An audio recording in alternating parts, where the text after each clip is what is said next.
So this morning the bilge pump kicked on while I was making coffee for work, and it seems unusual. We haven't been running the air conditioner unit for heating. It's a heat exchanger.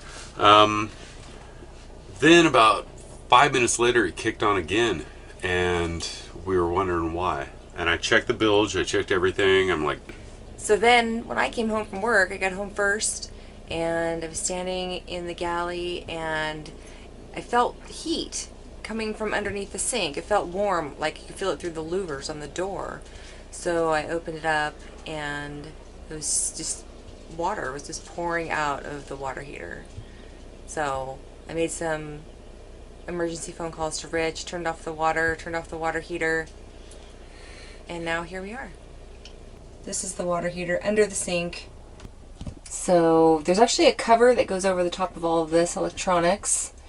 And when the leak was coming from behind here, and it was dripping, all of this was soaking back here and just pouring out this way. And so the leak is coming from inside here. Like there's insulation you can see in the inner tank right there, and that's all wet. So the leak is somewhere, we think, on the inner tank. So luckily we bought this in February 2017. The warranty on the inner tank is 5 years, and then the warranty on other parts is 2 years. So we're going to contact Isotherm tomorrow, or Isotemp, whatever this is called, Isotemp, and see what they're going to do about it. But until then, we're not going to have any hot water.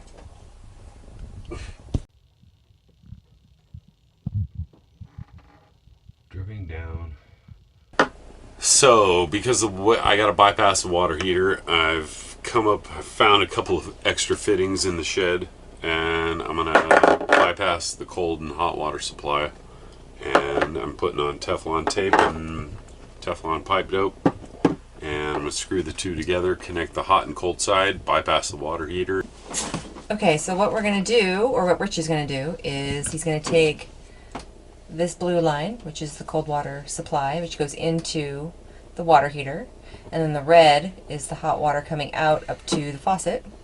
So he's going to just connect these two and take the water heater completely out of the loop for now. I'm in right now trying to mess around fixing this gasket on the lid to the water heater, and this thing fits inside. There's a gasket here. This thing blew out, and Isotemp sent us a replacement gasket, and it goes around the lid to the heating element right here. And then you got two wires that plug in here, and there's some temperature sensors that go down that tube. So after tearing everything apart and cleaning out the inside of the tank, I found a couple of weird things. One of them was this weird rusty bit of metal. And this flexible corrugated type stainless steel tubing was attached to the cold water inlet side, and it was pinched here just so it would like stick, like it was stuck. I think what its purpose is to divert water to the side of the tank and then flow around when the tank fills. Anytime the tank fills, I think, at least this is my idea, that this is to divert the water. Well, somebody just pinched this thing. There was some sort of maybe 308 and 316 stainless steel, something happened. It caused it to rust. But obviously the water at our marina isn't the greatest. We have since installed a water softener, and we have multiple filters that pre-filter all the water before it enters the boat and enters our tanks. And just in the short duration that this tank was hooked up, I saw a lot of scale and calcium buildup, and not necessarily corrosion, but there was a lot of calcium scale I scraped off the heating element here. You can kind of see this portion of it that I scrubbed as clean as I could. I didn't want to disrupt the internal washers. There's gaskets inside here. I didn't want to mess with those too much and create an additional leak. But yeah, you can kind of see right here at the edge of this water fitting. That's the hot water side out. There's a little bit of greenage right there at the fitting. What it was rusty sludge inside the tank.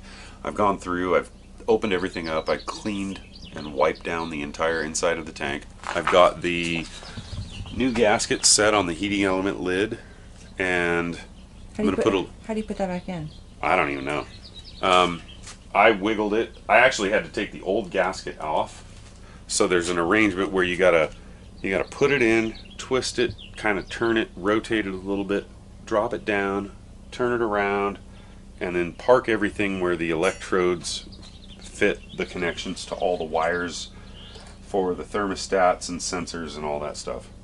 So the new gasket is set, the lid is back, the heating element is installed. So we can see how everything goes. I've still got some thermostat bulbs and things like that.